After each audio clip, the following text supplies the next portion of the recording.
Друзья, приветствую вас. Это обзор по движению рубля, доллара, евро. Что нам ждать в ближайшее время по движению курсов валют. Итак, курс доллара к рублю. Сегодня мы имеем рост доллара к рублю. Реакция на первый взгляд несколько парадоксальная, но ничего удивительного здесь нету. Сегодня продолжается снижение нефти. По нефти здесь есть ключевой уровень 39,7. Если мы его пробиваем и закрепляемся, то вот это получается разворотная формация. И цель здесь движения по нефти будет сначала уход вот в эту зону 38, 37,2. И потом, соответственно, по факту пробоя всех промежуточных диапазонов, возможно тестирование 31,5, 31,1. Вот этого сильного уровня. Конечно, до этого, я надеюсь, дело не дойдет, но судя по динамике, как это начало происходить, и потому что растут объемы на снижение, вполне могу предположить, что в ближайшее время вот куда-то сюда могут нефть загнать.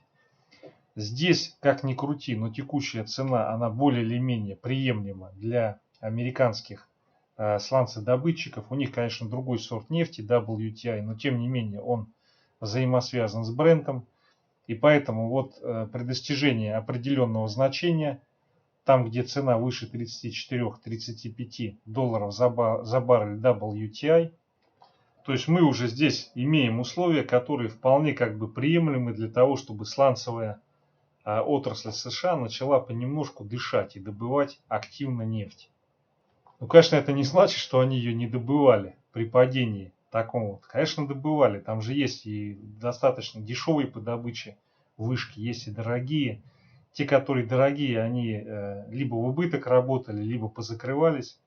И сейчас фактически произошла так называемая ректификация, выжили сильнейшие. И эти сильнейшие, они начинают постепенно поднимать голову и добывать нефть. И они-то никак не завязаны никакими соглашениями с ОПЕК в части ограничения добычи. Так, ну вот более короткие таймфреймы по нефти. Ну и соответственно по часовику у нас вот была попытка разворота, она не увенчалась успехом. Сейчас у нас происходит движение вот в этот диапазон. Вот из этого диапазона может быть разворот и отскок. В принципе, разворот, конечно, может сформироваться и в течение движения по всей этой траектории. Однако, как бы пока не достигнуты сильные уровни и не отработаны цели, вероятность разворота она не очень высока. Тем не менее, вчера РТС фьючерс развернулся, в общем-то, и не добив до сильных уровней. Я думаю, наиболее вероятный сценарий это сейчас либо боковик, вот в этом диапазоне до момента заседания ФРС, объявления результатов в 9 часов, или мы увидим проседание вот сюда вот, тестирование диапазона, который связан с сильным уровнем. Далее здесь, если будет пробитие на объеме, мы увидим просадку нефти. Первая цель движения находится вот в этом диапазоне. Вот. Ну и у нас снижение по нефти это негатив для курса рубля. Рубль к доллару и евро будет ослабляться. Сегодня эта ситуация до вечера, скорее всего, будет более или менее контролироваться, потому что идет размещение ОФЗ.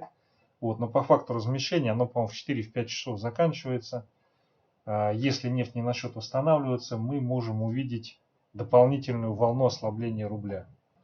И у нас сегодня несколько парадоксальная реакция наблюдается. Вроде рубль ослабевает, а индекс RGBI растет. Но здесь как бы это связано с тем, что все-таки продолжается риск-он. Риск-он продолжается, поскольку ослабляется индекс доллара. Здесь автоматически идет инвестирование в рисковые активы, в том числе в российские. Но при этом как бы фактор нефти, то, что нефть снижается, давит на российский рубль. Российский рубль ослабевает пока умеренно. И при этом мы наблюдаем парадоксальную реакцию роста RGBI при снижении рубля.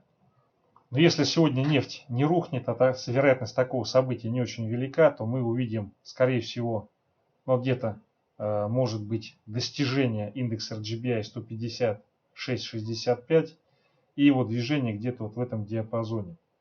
Потому что спрос на ОФЗ будет, соответственно, индекс будет расти, но при этом из-за того, что цена на нефть снизилась, и скорее всего еще немножко снизится, продолжится давление на рубль, и рубль будет ослабляться к доллару и евро. При этом обращаю внимание, что в момент объявления ставки ФРС 21:00, если ставку ФРС сохранят, а это наиболее вероятный сценарий, в этот момент объявления ставки будет движение вниз по нефти, наиболее вероятно, и укрепление доллара к рублю, евро и к основным валютам. То есть будет скачок, на котором можно будет заработать деньги. Но это на вечерней сессии, то есть дневная сессия на ММВБ уже закончится. Итак, возвращаясь к рубль-доллар. Рубль-доллар, у нас здесь ситуация следующая. Мы пришли в наторгованную зону. Соответственно, здесь какой возможен сценарий? Тестирование на пробой вот этого значения. По факту пробой этого значения, цель движения, первая находится вот здесь, вот в этом диапазоне. В случае закрепления здесь, дальнейшее развитие движения вверх вот в этот диапазон и укрепление доллара к рублю. Если нефть не разворачивается вверх, а скорее всего в ближайшее время это не произойдет, судя по динамике, рост на 47.57 он пока отложен либо на неопределенный срок, либо совсем. Здесь как бы всплыл фактор влияния американских сланцевиков. Это можно проследить по печати в прессе, что этот вопрос начинает активно подниматься и обсуждаться, что американские сланцевики поднимают голову и так далее и тому подобное.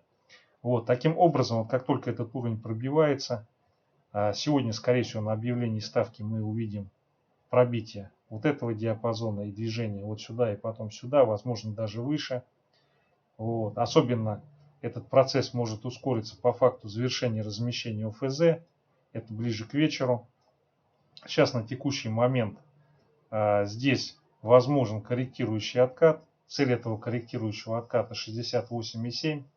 Если 68,7 будет пробито на объеме, возможно дальнейшее движение в диапазон, вот в этот диапазон. Если пробивается данное значение, то движение идет далее по укреплению рубля. Такой сценарий маловероятен. Здесь, скорее всего, будет проторговка в диапазоне. И на объявлении ставки ФРС мы увидим задерг и рост доллара против рубля. Но возможно даже тестирование вот этой верхней границы. Вот. Только в том случае, если объявят снижение процентной ставки, ее сделают отрицательной ФРС, тогда вполне как бы может случиться так, что мы пойдем тестировать вот это значение, даже его пробьем и будет попытка задерга на 66. Вот. Но вероятность события того, что ставки сделают отрицательными, она очень маленькая. В голове это держать нужно, что такое возможно, но упор на это делать не следует. Я так предполагаю. Здесь сложился растущий тренд по доллару к рублю. Соответственно, здесь вопрос только в пробитии вот этой крышечки. И как только она на объеме пробивается, сразу развивается движение сюда, вот в этот диапазон. Так, но евро к рублю растет еще пободрее. Это связано с тем, что провалился индекс доллара. Соответственно, евро выросло к доллару, и поэтому евро к рублю растет еще более сильными темпами. Так вот, на текущий момент мы тестируем сильный уровень 78.25, 78.27. Если его пробиваем и здесь идет удержание, то развивается движение к верхней границе вот этого диапазона. Сейчас как бы вот как только здесь закрепляется, выше этого значения будет проторговка в этом диапазоне. Вообще вот ближайшая цель движения находится здесь 78.46, 78,5. Вот как только здесь закрепится, отсюда пойдет движение на 78,7 и далее вверх. Текущий момент времени это закрепление выше вот этого сильного уровня. Как только закрепляется, сразу скачок, рывок вот сюда, отработка этого значения. Если сейчас здесь не закрепляемся, отсюда последует откат. И цель этого отката это тестирование вот этого диапазона и торговля в этом диапазоне. Могу так сказать, что сейчас до вечера, наверное, рост евро к рублю более интересен. На момент объявления ставки, я думаю, позицию евро-рубль лучше не держать, потому что там зависимость носит более сложный характер. Зависимость рубль-доллар, она более простая на момент объявления ставки. И поэтому сейчас, я думаю, если в ближайшее время будет пробой и закрепление выше этого значения, то отсюда сформируется движение, цель которого тестирование и пробой вот этого сильного уровня. Если сейчас здесь не будет закрепления, то последует откат, цель которого торговля в этом диапазоне. Если пробой вот этого уровня происходит, то движемся вот к этой волшебной оранжевой линии. Более сильное укрепление рубля сегодня маловероятно. До вечера евро представляет, евро-рубль пара, больше интерес, чем рубль-доллар. Вот. Как только вечер наступает, здесь, я думаю, приходит время доллар-рубль, потому что влияние на движение евро-рубля в связи с ожиданием ФРС, оно там более сложный характер будет носить. Вот. Сейчас вот если не закрепляемся, то скорее всего пойдет откат. И вот в этом диапазоне будем торговаться.